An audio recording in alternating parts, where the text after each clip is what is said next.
As far as I'm concerned, that was not me. I hate that name. I despise that name. Which name? That moniker, Son of Sam.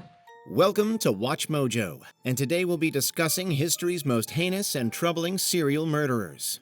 You don't think a killer of women is going to be a good-looking, articulate young man. You're not thinking in terms like that. Michael Baer and Susan Carson. The Carsons confessed to one killing at a news conference, saying they had a list of targeted celebrities and political figures. It's more than a bit morbid, really, to consider the minimum number of victims required for an individual to be considered a serial killer. Michael Baer and Susan Carson earned this terrible and infamous distinction after they murdered 3 people over the same number of years, between 1981 and 1983. Michael feared witchcraft. He saw witchcraft everywhere, people that tried to control your mind through psychic behavior. The pair indoctrinated themselves into the New Age movement, living in the Haight-Ashbury area of California and living under self-imposed rules of occult theory and mysticism. Baer and Carson killed their roommate in 1981, while Michael committed a second murder a year later, shooting Clark Stevens. Finally, both Baer and Susan killed the driver of a car that picked them up while they were hitchhiking near Bakersfield in 1983. I think it was the perfect storm. I think it was an untreated mental illness, long-term use of psychedelic drugs, LSD, and also involvement with, a really obsessive, individual. Vlado Teneski. I thought of Vlado as a very strange type. A strange type. I thought of him as kind of unsociable and a strange man, not friendly. This Macedonian serial killer committed self-destruction before justice could be carried out against the allegations that charged him with at least 3 murders. Vlado Teneski was a journalist who actually wrote articles that contained detailed information about these crimes, details that hadn't been released to the public by authorities. The motives for all 3 of these attacks seem to be driven and related to the accidental overdose of Teneski's mother in 2002. Everything changed for Vlado. At that point, Vlado's attachment to her would have really been laid bare because he was clearly very strongly attached to her. But a strong attachment to a parent doesn't always mean love. Sometimes it can also mean hatred or resentment. All 3 of his victims knew his family and shared the same occupation as his mother. They were also violently assaulted prior to being strangled with some manner of cord or wire. I was right. She was in danger. I just didn't realize the danger was me. Ahmad Saraji.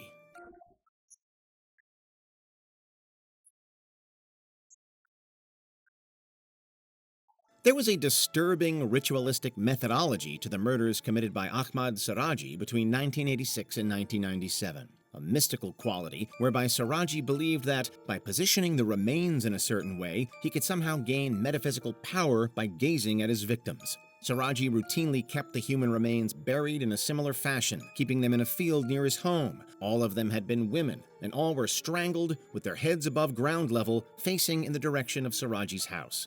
The killer believed that he was a sorcerer, and he didn't have to travel far in search of new victims, since he was visited often by those seeking his aid. Ahmad Saraji was eventually executed by firing squad for his crimes.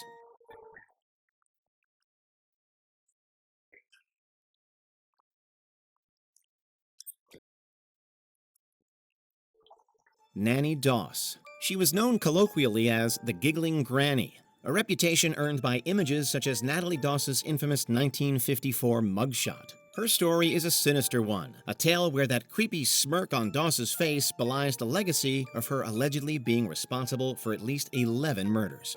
Doss's methodology leans largely into Black Widow stereotypes that still permeate true crime culture today, whereby 4 of her husbands perished while married to Doss. She also confessed to killing her mother, sister, mother-in-law, and grandson, with financial gain often coming up as a motive for her crimes. Meanwhile, Nanny Doss's final husband, Samuel Doss, died from arsenic poison during his brief, fatal marriage to this giggling granny.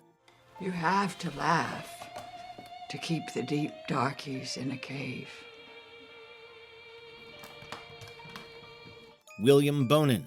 In spite of the fact that William Bonin's brain did not develop normally and he did not have the capacity for normal affiliation and empathy. He still had this longing for connection.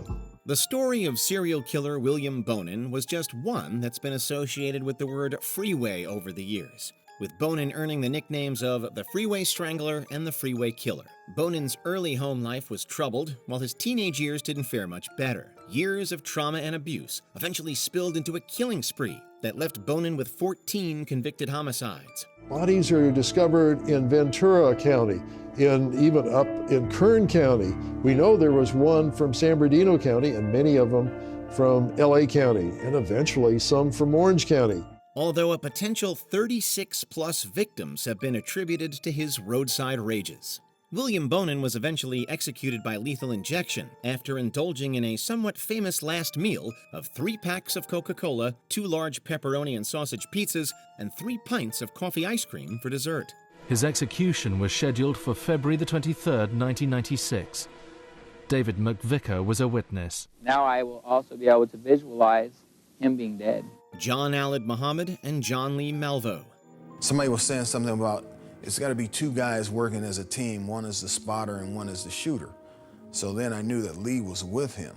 We often take our minds back to the 1970s and 80s when it comes to history's most profoundly disturbing serial killers. Yet the reign of terror overseen by John Aled Muhammad and John Lee Malvo, the Beltway Snipers, isn't something of the faraway past, but a comparatively more recent story from the 21st century.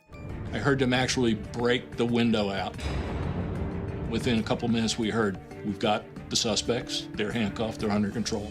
The cold and detached methods by which Muhammad and Malvo took out their victims was clearly terrifying. Yet news outlets at the time also picked up on some disturbing calling cards left at the scenes. Items such as the tarot card for death, inscribed with the phrases, "Call me God," "For you, Mr. Police," and "Do not release to the press." John Muhammad trained me to be a killer. Everybody thought it was John's son because he was just a kid. He was always with John. Richard Speck. In a controversial move, Police Superintendent O.W. Wilson holds Speck's photo up at a press conference and names him as the murderer. The lives and crimes of serial killers have routinely served as inspiration for both television and the silver screen.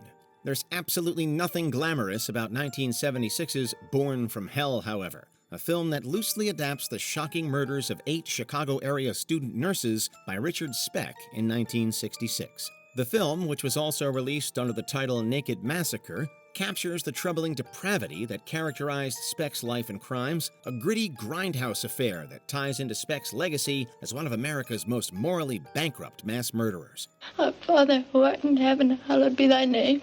Our Father who art in heaven, hallowed be thy name. There's no reason to be frightened. Our Father who art in heaven, hallowed be thy name. The truth was definitely stranger than fiction here, however, as stories of Speck's antisocial behavior continued long after his incarceration to his death in 1991. Do you like women? Yeah, I like them in their place. In their place. That was Speck's view of women. A growing hatred that resulted in the gruesome slaughter of 8 young nurses. Dnepropetrovsk Maniacs. Al mismo tiempo, Igor y Víctor ya estaban en la calle. Habían salido de cacería. Armados con el que se convertiría en su herramienta preferida, un martillo, recorrieron algunos barrios hasta llegar a este. The internet certainly wasn't meant for situations like this one. The Dnepropetrovsk Maniacs is the term used to describe Viktor Sayenko, Igor Saprunyuk, and their accomplice Alexander Hunza. The 2 former boys routinely committed heinous and violent acts with a hammer, resulting in 21 victims before Sayenko and Saprunyuk were finally apprehended in 2007. What's even more troubling was how the murder of one of these victims, Sergei Yatchenko, was uploaded to the internet in graphic detail. Further video evidence also emerged during the trial, including clips of reprehensible and disrespectful visits by Sayenko and Saprunyuk to the burial sites of their victims.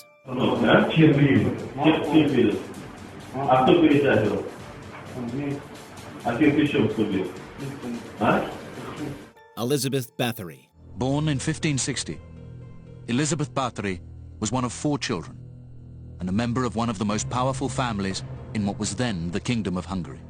Her legend was so fearsome that she was receiving cinematic adaptations as early as 1971. Elizabeth Bathory was her name, a Hungarian noblewoman who is said to have bathed in the blood of young girls and women in order to preserve her youth. Hammer horror icon Ingrid Pitt famously portrayed a character inspired by Bathory in 1971's Countess Dracula.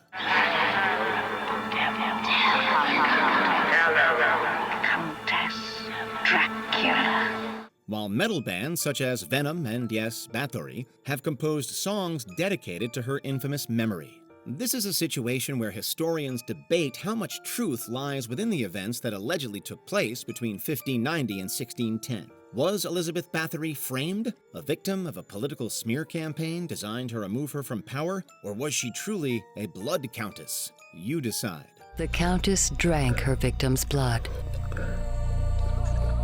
But unlike Dracula, Elizabeth was cruel fact. Belle Gunness. Did Belle Gunness escape from her burning home only to get away with murder? Some historians think so, since the corpse that investigators claimed to be Gunness was headless and differed in physical details to this real-life Black Widow. Speculatory evidence connects Gunness to between 14 and 40 victims, some of them children, and many of them suffering fatal accidents on her property. She had an allure. Many men came and thought they weren't going to be staying, but they did. Belle Gunness also frequently married, only for husband after husband to suffer similar fates while under her care. Gunness, or Hell's Belle as she's sometimes been called, would then retain an insurance policy and carry on to her next victim. We have to go after what we want, and sometimes it's not so easy. But you have to ask yourself if it's worth it. It's worth it. Alexander Pakushkin. There was a notable gap between the crimes committed by Russia's Alexander Pakushkin, also known as the chessboard killer. This serial murderer was intelligent, despite suffering a childhood injury that allegedly contributed to a brain injury that influenced Pakushkin's violent and antisocial tendencies. This injury left Pakushkin angry and violent, with chess serving as the killer's primary outlet for his aggression. He knew perfectly well what was going on. He knew what he was doing. This wouldn't last, however, with Pakushkin's first murder occurring in 1992. He took a break after that year and didn't resume these actions until 2001, with each attack becoming known for Pakushkin's violent habit of bludgeoning his victims to death. Convicting Petrushkin had taken 9 months strenuous work. It had been very hard and stressful. 24 hours a day, 7 days a week. An awful lot of work.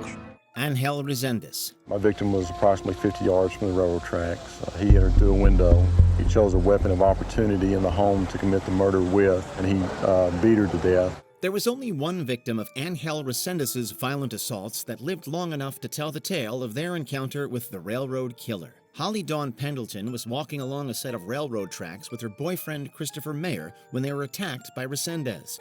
The killer earned his nickname via his propensity for hitching rides on rail cars in order to avoid immigration officials. The whole time I memorized his face. I memorized he had a tattoo on his arm. He had, I was thinking, if you have any scars, I'm going to remember your scars. I'm going to remember your face. I'm not going to forget it, because if I live through this, I will get you. Although Resendez also utilized this method of travel in between his attacks. Resendez usually sought out victims that were smaller than he was, and he bludgeoned Mayer to death before turning his attention to Pendleton. The latter eventually escaped, however, and detailed her harrowing experience to outlets such as The Guardian. I talk about the trial as the hardest day of my life. What I was most worried about, I think, when I testified was seeing him again. Leonard Lake and Charles Ng. But Lake's property still held many mysteries.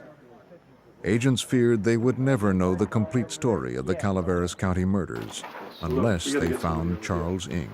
Leonard Lake seemed to know that the end was near for his murder spree, since this serial killer escaped retribution for his crimes by intentionally swallowing cyanide pills upon his arrest in 1985. His accomplice, Charles Ng, was eventually implicated and incriminated via the evidence authorities found after searching Lake's home. The pair had collaborated on murdering at least 11 victims, with some estimations placing their final total at 25.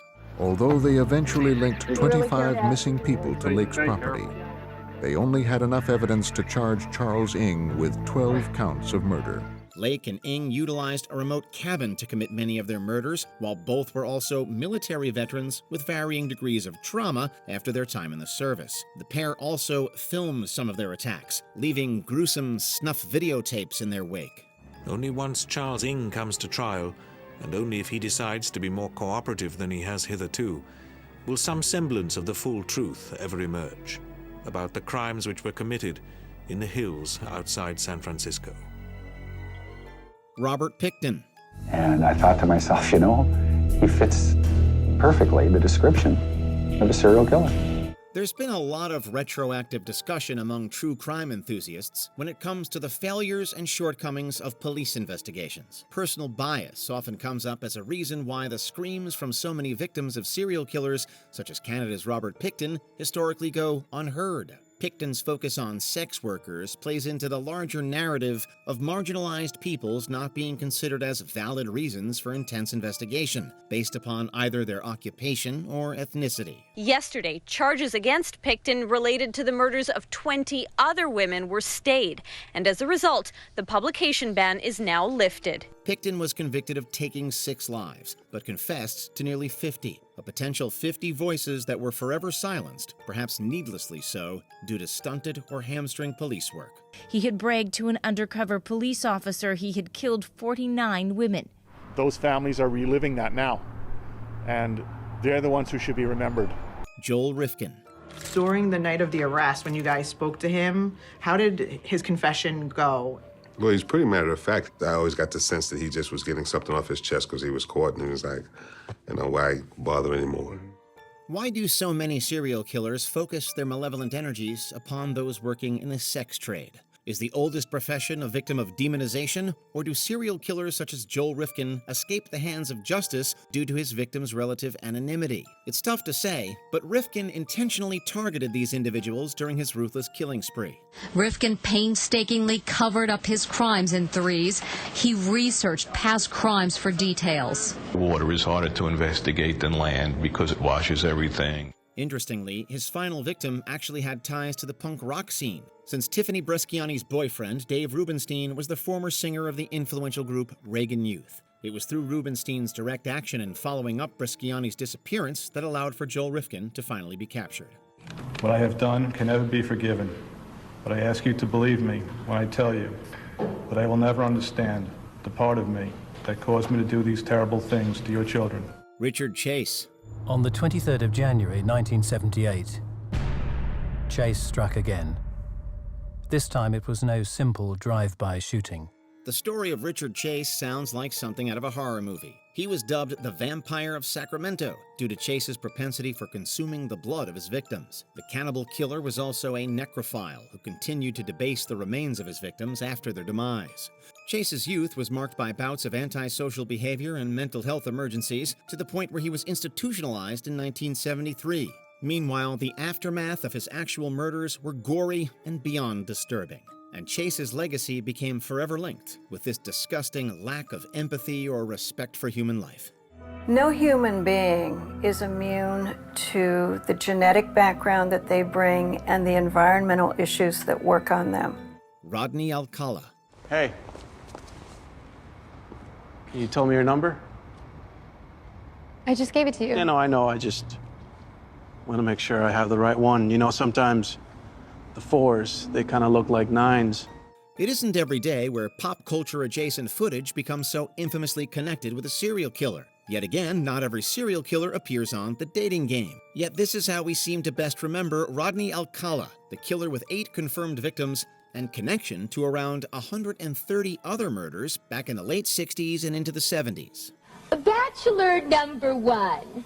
You're a dirty old man. Take it. Come on, over here. Alcala often used his experience as a photographer as a means of introducing himself to potential victims, and there remains a startling amount of visual evidence connected to young women that came into contact with Alcala, haunting expressions of women who looked down the camera lens of Rodney Alcala, remaining forever frozen and forever young. Rodney Alcala had been on death row for more than 30 years. Now convicted of 5 murders, it was unlikely he could win another appeal. Joachim Kroll. The story of Germany's Joachim Kroll is somewhat similar to that of Richard Chase, in that both displayed cannibalistic and necrophilic tendencies. Kroll's crimes venture beyond the pale, however, since the Duisburg man-eater also targeted children. More incredible still is how Joachim Kroll wasn't even the only serial murderer prowling the Ruhr metropolitan area during the time during which he was active, that being 1955 to 1976. In terms of what Kroll expressed about his punishment, it is quite childlike and quite immature in a way, because he thought that he would just go to hospital and his funny feelings would be cured and then he'd be able to go home. This crowded demographic, alongside police blunders such as accusing multiple innocent men for Kroll's crimes, allowed for these killings to continue unabated. Kroll was finally incarcerated for his bloody, disgusting crimes in 1982 and died in prison less than a decade later. Ich kann nichts dafür. Das kennen wir. Vor Gericht kennen wir alle nicht dafür. Gilles de Rais. For weeks you've been asking for this. Well, now you have it. Here's one of the few historical serial killers who's also lauded as a war hero. Gilles de Rais was a former knight, a comrade to Joan of Arc, that allegedly targeted young children. It's also been said that de Rais indulged in necromancy and the occult, seeking out a life of luxury while selling off land belonging to his family in order to finance an extravagant lifestyle. Still, the story of Gilles de Rais is similar to that of Elizabeth Bathory, in that many historians today question how much local rumor had to do with his infamous reputation. Still, de Rais did confess at his trial to killing over 100 children, a crime for which Gilles de Rais was hanged and burned. But why did one of France's richest men turn to murder? Or was he just a fantasist, spinning a bloody yarn? Albert DeSalvo. Even though DeSalvo had confessed, police had no hard evidence tying him to the stranglings. These were the days before sophisticated fingerprint and DNA tests. The further we're removed from shocking and sensationalized crimes such as that of the Boston Strangler, the more faint and distant stories of the victims also become. It's perhaps unfair that we fetishize men like Albert DeSalvo and others like his ilk, serial killers with grotesque calling cards, such as DeSalvo's discarded stockings or greeting cards left at the scene. 5 young girls have been strangled in the Boston area. A young girl was strangled in her Lawrence apartment, stockings and a leotard wrapped tightly about her neck. Yet the story of the Boston Strangler isn't only that of Mary Sullivan, or Mary Mullen, or Mary Ann Brown. It's for everyone left behind after the Strangler's ruthless crimes, including alleged accomplices that some historians think aided DeSalvo during this era. It's of the utmost importance that we don't forget how the victims should be remembered, and these killers remained buried and forgotten. Be losing my marbles. You're not, Albert. But you know now there's something wrong, don't you? Will you admit that to me? Yeah, something. Karla Homolka and Paul Bernardo. It isn't often that the aftermath of a case becomes more infamous than the crimes themselves. In Canada in the early 1990s, couple Paul Bernardo and Karla Homolka committed a series of sexual assaults and murders against young girls, including the latter's younger sister. There never was before and never was since such a string of attacks like that. People were scared stiff for a very long time. They recorded themselves committing lurid acts against their victims before killing them, evidence that was instrumental in their capture. The two had conflicting recollections of the misdeeds, with each partner attempting to downplay their own involvement. What was certain, however, was that together, Bernardo and Homolka were a deadly duo. Bernardo received a life sentence for the slaughters and his involvement in previous cases. Homolka managed to secure a plea bargain after claiming manipulation, and while it allowed her to be released in 2005, it also branded her as a permanent enemy of the public. Luis Gavarito. Although he's one of the deadliest killers to come out of South America, he's still relatively unknown.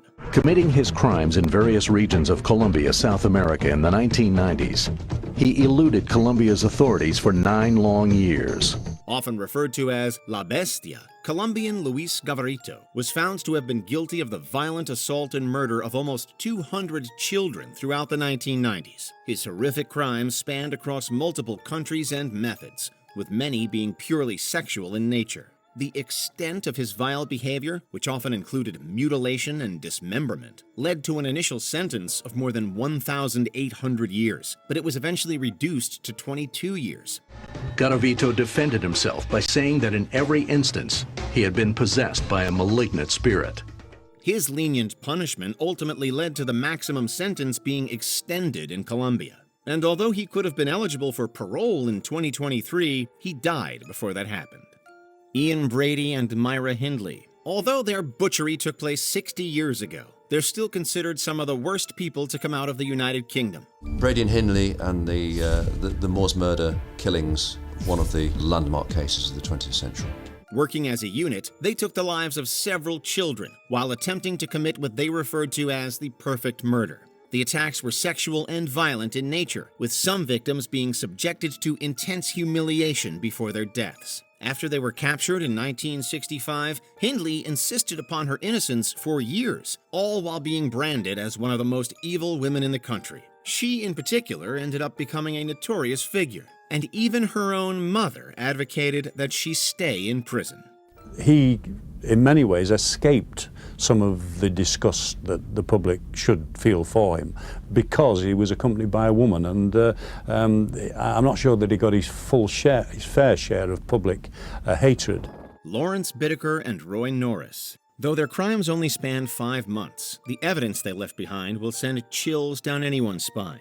Even including Charles Manson, I had never seen two people so depraved. Lawrence Bittaker and Roy Norris, known as the Toolbox Killers, targeted several teenage girls in California during their short-lived spree in 1979. They were known for the array of devices they used, from ice picks to hammers, and for recording the torture they inflicted. They were meticulous in their plans, even innocently picking up hitchhikers for months beforehand to practice for the real thing. After their arrest, their recordings were played in court, causing several people to walk out in horror. Although Norris claimed that Bittaker was the true mastermind, he still found enjoyment in their sexual torture, making his supposed remorse practically meaningless.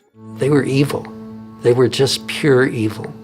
Peter Sutcliffe. It should come as no surprise that someone compared to the likes of Jack the Ripper would make this list. The whole of Britain was terrified by the elusive murderer who seemed to kill for his own enjoyment. Yorkshire's Peter Sutcliffe attacked and murdered over a dozen women, often in extremely violent and degrading ways. He claims to have been following the orders of a higher power during his spree, even referring to his victims as filth and implying that their fates were deserved. He took advantage of flaws within the police system, allowing him to evade capture despite having been questioned several times. This gave him the opportunity to take even more lives. After he was finally arrested and sentenced, he was assaulted multiple times, giving him a small taste of the violence he inflicted upon his victims. Sutcliffe's legacy casts a deathly shadow over the lives he took and the lives he left behind. David Berkowitz. One man had the entirety of New York City looking over their shoulders.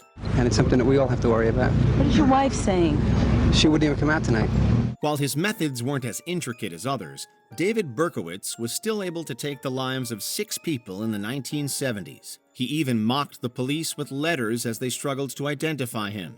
This led to his nickname, the Son of Sam, being popularized in the media, adding to his notoriety. When he was finally apprehended in 1977, he showed no emotion and in fact seemed annoyed that he'd been found out. In recent years, he has claimed to be reformed. That was just a break from reality, and thought I was doing something to appease the devil. I'm sorry for it. Despite that, many rightfully can't see anything other than the killer he once was.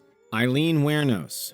In just 1 year, she killed 7 people in Florida. Beginning in 1989, sex worker Eileen Wuornos used her profession as a way of meeting and choosing her victims. This is the original police video of Lee Wuornos confessing to the murder of 7 men. Tyria Moore, her girlfriend, was not charged. While she claimed that each man had attacked her first, her constantly shifting narratives and the sheer number of bullet wounds in each body suggested otherwise. Even after being sentenced to death row, she never showed any remorse for her crimes, and even doubled down on her own sanity being fully intact during the murders. Her anger lasted throughout her tenure in prison and up until her final moments, when she swore to return after her own demise. Lee, it sounds like you've been betrayed by everyone. That's right, I was. That's why I don't care if I'm executed and leave this planet. Her motives and acts still inspire debate today. Dennis Nilsen. From the outside, his homes look unassuming, obscuring the unfathomable acts that took place within them. One of the biggest murder investigations ever is now underway in London after the discovery of the remains of 3 men's bodies. It was horrific. It made the hair in the back of my neck stand up. Dennis Nilsen would use his 2 London residences to lure his victims in before striking. He took the lives of at least 12 males via strangulation or drowning, but he didn't stop there. He kept the bodies in his homes for weeks, changing their outfits and living beside them. It wasn't until they decayed that he would dismember and dispose of them. He got away with it for years, until his plumbing became so clogged by remains that they were discovered. After hearing the evidence, it took the jury only a day to reach their verdict, leading to him spending his days behind bars until his death in 2018. He knew perfectly well he would be found guilty, and he knew he deserved it. He knew he should be. Richard Ramirez. His violent acts would make even the bravest person feel sick. Beginning in 1984, the man known as the Night Stalker went on a reign of pure terror in California. The Night Stalker killed at least 13 times, 13 people who were awakened in the night to face death. At least 15 others survived his brutal attacks. Using a wide variety of methods, from live wires to guns, he would put his victims through intense pain before taking their lives. What made his crimes even more horrifying was the arbitrary aspect to them, as he would choose what houses to break into at random. He even forced multiple people to swear on Satan, adding another sickening layer to his abhorrent acts. After he was finally convicted on over 40 different charges in 1989, he was set to be executed, but ended up passing away before he could face the ultimate consequence. Ramirez became a celebrity in his own right, and he had groupies, he had marriage proposals, he had women that wanted to come and visit him at the prison. Gary Ridgway, one of the most prolific killers in the country, is still alive to this day. Gary Ridgway is probably the most prolific serial killer in America, if not the world. He was a killing machine, a man of extraordinary evil.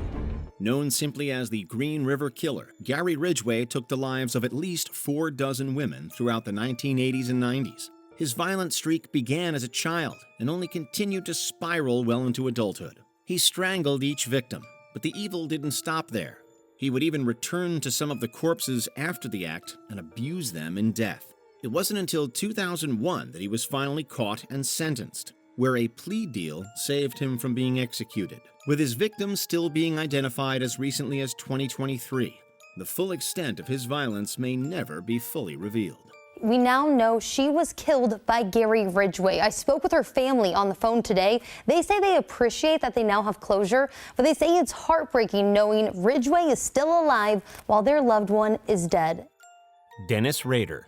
Having named himself BTK after his modus operandi, for 20 years, Rader was a massive thorn in the side of the police in Kansas. When BTK came forward, everybody's life changed. He would see a woman walking and he would say, "She's next." Like the infamous Jack the Ripper, he sent mocking letters to the cops and media. But in person, Rader seemed nice. He had a loving family and was the president of his local church congregation. His first victims were the Otero family in 1974, and his 10th and last victim was Dolores Davis in 1991. Then he dropped off the map, but in 2004 he began taunting them once again. However, he got sloppy with a floppy disk, and it was traced to his church. He asks the police in one of the communications, "What if I were to give you a floppy disk with more details of the killings? Could you identify me?" In 2005, Rader pleaded guilty and got 10 consecutive life sentences. Robert Hansen. As a teenager, Robert Hansen would take part in hunting to escape his rough home life. But as he got older, his victims went from animals to human beings. He would abduct women, often sex workers, and assault them before driving or flying them out to the wilderness.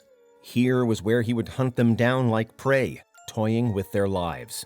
Nicknamed the Butcher Baker by the media, Hansen was confirmed to have assaulted and killed at least 17 women. In his confession, Hansen described how he would take his victims into the woods and hunt them as prey. In 1983, a teenage sex worker named Cindy Paulson was set to be on that list. However, she managed to escape when he was stalking his plane and alerted the authorities, who would arrest him. He received a sentence of 461 years and died in prison after serving 31 years. After his sentencing, Hansen accompanied troopers into the field to find more of his victims, represented by X's on his map. Israel Keyes. What's most terrifying for the police and the public is a killer with no MO. But to make things worse, how about one who was also trained by the U.S. Army? This was the case of Israel Keyes. I would let them come to me. Just remote area.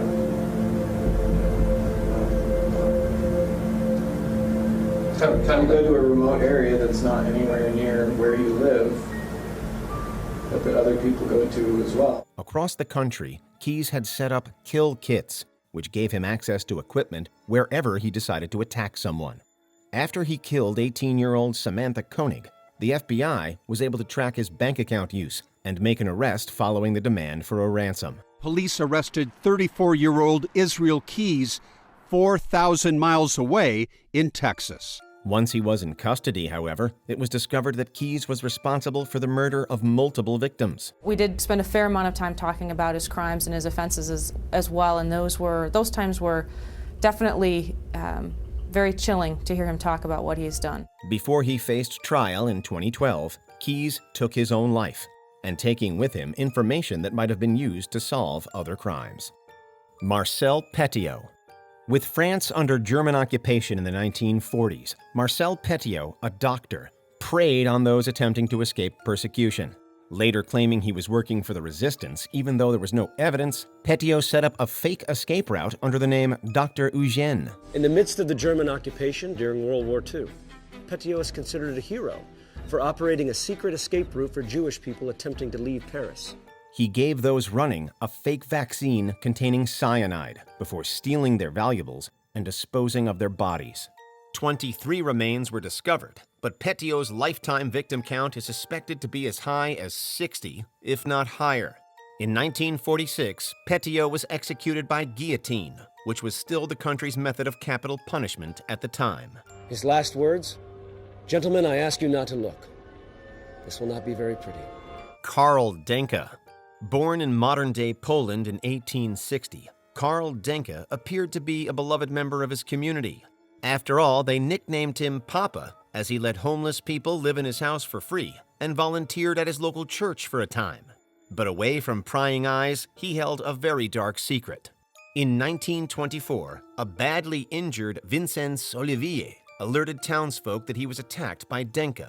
While the authorities didn't believe him, they later arrested their stand-up citizen as they investigated. Shortly after, Denke took his own life. The police then found human remains of at least 30 people in his house, some of which were made into items. There's also speculation Denke sold the remains to unsuspecting locals. Joseph James D'Angelo. Police officers are meant to be honorable and find justice for victims, not cause a wake of destruction like Joseph James D'Angelo. For decades, Joseph James D'Angelo was America's most wanted man, the Golden State Killer. In 1976, he began his spree of assaults and burglaries in Sacramento, California. In the space of 3 years, he had committed 50 attacks. By 1978, D'Angelo progressed by slaying Brian and Katie Maggiore. He morphed into the original Night Stalker and later the Golden State Killer before the crime stopped in 1986.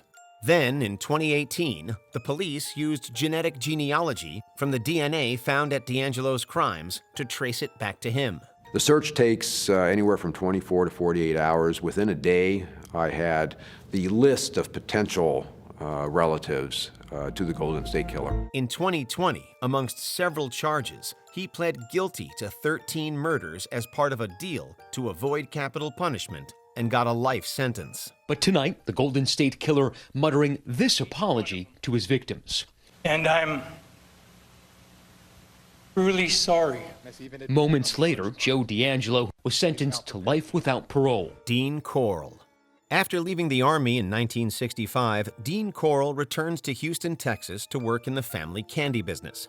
He was known to hand out free treats to children, earning him the nickname Candyman. Known as the Candyman because of his family's sweet shop that used to be across from a school off 22nd Street. Shortly after, he began a relationship with the underage David Owen Brooks. When Corll began his killing spree in 1970, Brooks helped him select victims.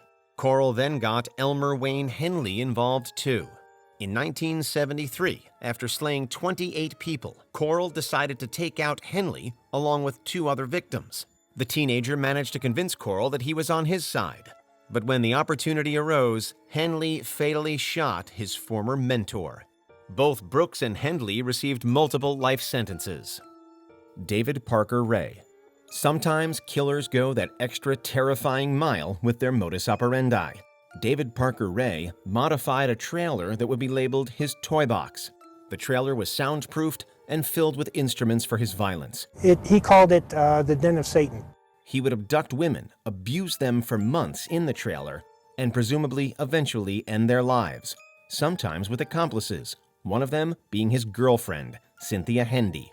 In 1999, a woman managed to escape the toy box after 3 days and get help from a neighbor. That's what I went through. And these families deserve to have these people to know what happened. The police immediately arrested Ray and Hendy. On a plea deal, Ray was sentenced to 224 years in jail, while Hendy, who testified against her former partner, got 36 years. It's unknown how many women Ray killed, but some estimates are upwards of 60. He claimed to have abducted 40 women from across the U.S. Since no bodies were ever found, he was never charged, and he never will be. Ray died in prison in 2002 by heart attack. Edmund Kemper. At 6'9", Edmund Kemper was an intimidating figure. I was dreaming, thinking, fantasizing murder all day long. I couldn't get it out of my head. But with his gentle demeanor, he seemed harmless. However, as a teenager in 1964, he fatally shot his grandparents. 5 years later, he was released from a psychiatric hospital and went to live with his abusive mother, Clarnell Strandberg. By 1972, Kemper began driving around Santa Cruz, California, picking up young women who were hitchhiking. He would act impatiently, which enticed them inside the vehicle since they believed he was too busy to be an attacker. In custody, Edmund Kemper would reveal to investigators the full horror of his extraordinary crimes, in minute and graphic detail. But he was. This MO earned him the nickname the Co-Ed Killer. In 1973, he brutally killed his mother and her friend before handing himself to the police. With 10 victims altogether, Kemper received a life sentence. Andrei Chikatilo. Having grown up in difficult circumstances in rural Ukraine under USSR rule, something broke in Andrei Chikatilo. But to the outside world, all seemed okay. He had a wife, 2 kids, and began working as a school teacher in 1971. As a teacher, the 34-year-old hoped to find acceptance and respect, and yet instead he found constant humiliation. His students didn't take him seriously. They refused to behave and smoked right in front of him in the classroom. But not long after getting the job, Chikatilo began assaulting pupils. By 1978, he moved on to killing, with his wife providing him an alibi. Using jobs that required traveling as a cover, by 1990, Chikatilo claimed to have slain 56 people, mostly in the Rostov Oblast, earning him the moniker the Butcher of Rostov. After being arrested and later confessing to his tirade of crimes, Chikatilo was held in a cage in court. He probably, in some respects, wanted to be caught. I can't imagine somebody doing that for all those many years and not realizing that he was living in a hell of his own creation. He was found guilty and executed in 1994. Ted Bundy. In the 1970s, many women came to the aid of a man, often appearing injured, who needed help in one form or another. With his good looks and charisma, this mystery guy seemed genuine. Instead, he was one of the most infamous killers in history as he forced his victims into his car. The chances he took, it's not just that he went out and committed murder, but he seemed impervious to fear. And from there, the nightmare began. Ted Bundy escaped capture multiple times, continuing his grim spree as he did. But by 1980, he faced court for the final time. Bundy had confessed to slaying 30 women and teenagers across multiple states in the U.S. However, there's speculation that the true figure could be over 100. For the third and final time in his life, Bundy was sentenced to capital punishment, which took place in 1989. So it ended for Ted Bundy. 10 years, 28 confessions, millions in Florida's legal battle to end his life. Ed Gein. Serving as inspiration for several horror movie villains, such as Buffalo Bill in The Silence of the Lambs and Leatherface in the Texas Chainsaw Massacre, Ed Gein was a disturbing killer. Twisted Killer was a quiet loner named Ed Gein. Hidden inside the 51-year-old's rural farmhouse was a ghoulish treasure trove. He was raised by an abusive mother that taught him that women were evil. In 1957, one Bernice Warden vanished in Wisconsin. Following a lead, the police arrived at Gein's isolated house and discovered a terrible scene. On top of Warden's body, they found a catalog of items made from human remains. Altogether, there were pieces made from around 40 people. Gein claimed to have grave robbed most of the remains. In 1968, he was deemed fit to stand trial and was found guilty of Warden slaying. Gein spent his remaining years in psychiatric hospitals. He was such a little person that I found it hard to picture him as the person who'd committed all these homicides. He lived there very peacefully. He never caused any problems. John Wayne Gacy. One pretty common phobia is clowns, and the case of John Wayne Gacy certainly didn't help ease any of those fears. 36-year-old John Wayne Gacy was a popular socialite who spent his weekends dressed as a clown, entertaining children. Gacy regularly performed in a clown persona at parties and events, but behind the scenes, he was a rampant killer of boys and men. In 1978, after suspecting the police were onto him, a paranoid Gacy would confess his crimes to his lawyers. The police had what they needed to search his house, where they would find several remains in his crawl space. 29 bodies buried in that house of his on Summerdale, a crime of horrendous proportions. In the crawl space underneath, bodies covered with lime and encased in plastic. He was charged with the assassination of 33 young men and would spend 14 years on death row before being executed by lethal injection. It was a circus. We were in a room at some point and we saw a television screen and we saw thousands of people lined up at least a mile down the street at the prison with signs, "Kill the clown, kill Gacy." Fred and Rosemary West. Occasionally, serial killers come in pairs. You're talking about two people who literally plumb the depths of human depravity. While Fred had murdered in the past before meeting Rosemary Letts, Rose's first victim was purportedly Fred's stepdaughter. The two then went on a rampage, assaulting and killing 9 other people together, including West's first wife, Catherine Costello, and their daughter, Heather West. Many of the bodies were buried on their properties. Even though they were not alive, he wants access. He wants to feel that he can actually be part of this area, and they are part of this area. This is his private graveyard.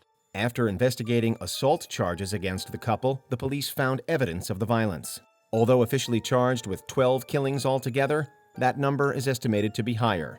In 1995, before his trial, West took his own life, and Letts was sentenced to life in prison. And I was absolutely gutted.